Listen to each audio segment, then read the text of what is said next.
And welcome into another episode of Off Script. And as the college football realm has been shaken up throughout all of the offseason so far, December, January, February, players leaving through the portal, coaches arriving at better destinations. The one in particular that I want to talk about that has been very intriguing to me has been the arrival of Kyle Whittingham at University of Michigan. But before we get into the video today, if you enjoy the video, if you want more content like this, do not forget to like the video, subscribe to the channel. It helps me out a lot, so I appreciate you guys. But getting into the video today, what do I expect from Kyle Whittingham in year one at Michigan? Let's take a look at Kyle Whittingham as a coach here first. Gritty coach, defensive-minded guy, that Michigan way, that Michigan man way that they love to just kind of hammer in people's head. He fits that mold perfectly, in my opinion. I think he's going to get that culture revamped again, that pride of playing for Michigan. I think these players are going to really kind of follow through with that. And I can tell you firsthand from my little brother being there, it's kind of being set in place. They're kind of all, you got to buy in or you're out. That's kind of the deal over there. But getting into his staff a little bit more as well.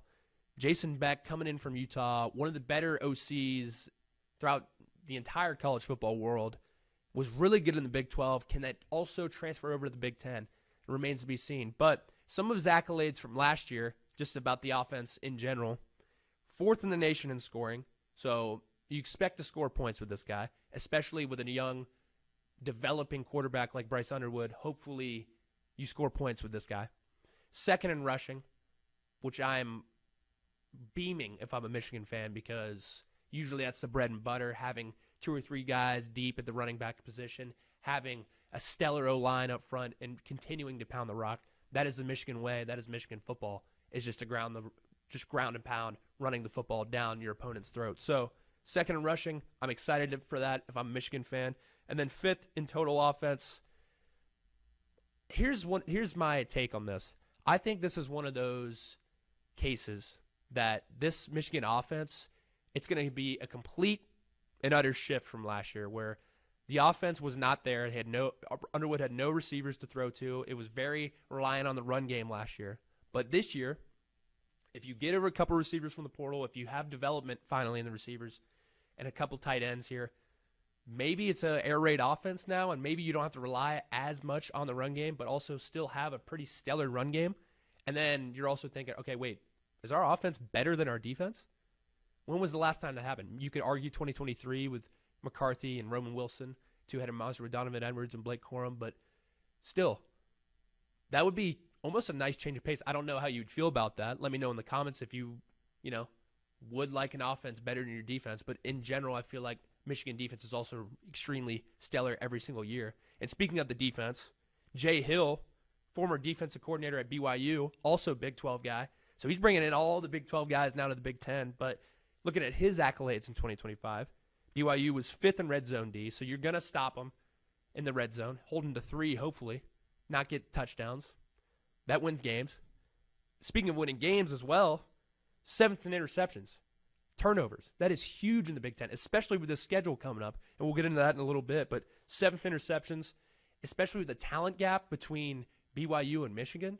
I mean, last year was an exception a little bit, but I'm just saying, Michigan, those are some dudes at that school, as opposed to BYU. I mean, recruiting-wise, it's different.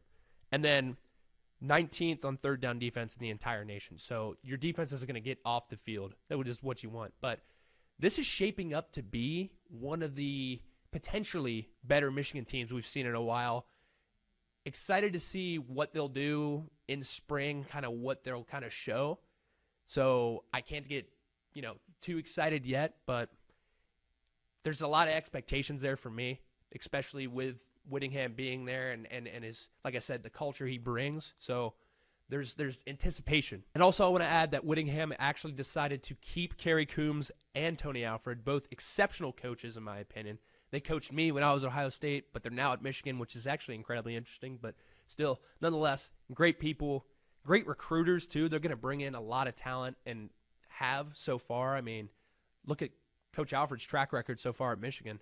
bringing all these running backs. It's ridiculous. But I think the biggest thing from these coaches is the development of these players as young men, as players on the field. They're going to do their job, and I'm excited that they're still there. But looking at the schedule here, it was actually pretty interesting. But only 4 road games, and 2 of those are actually incredibly hard, at Oregon and at Ohio State. And then the regular season home games, Oklahoma, Iowa, Penn State, and Indiana are the big ones to watch there.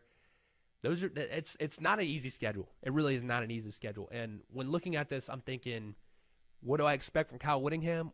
Hopefully a 9-10 win season.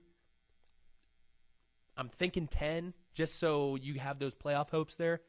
But I mean, you're right up there with Ohio State schedule-wise, where it's just a hard season for the Big Ten, and it's going to continue to be like that, just because of the depth of the Big Ten. But Michigan fans, let me know what you guys think. I'm really interested to hear what you guys think about this, the Whittingham hire, the schedule. It's all pretty big news to me, and especially in the offseason when there's not a lot of football on. I want to hear your bold takes here. I really do. But I appreciate you guys for watching. Do not forget to subscribe to the channel, like the video. Helps me out a lot, like I said, but I appreciate you guys watching. I'll see you soon.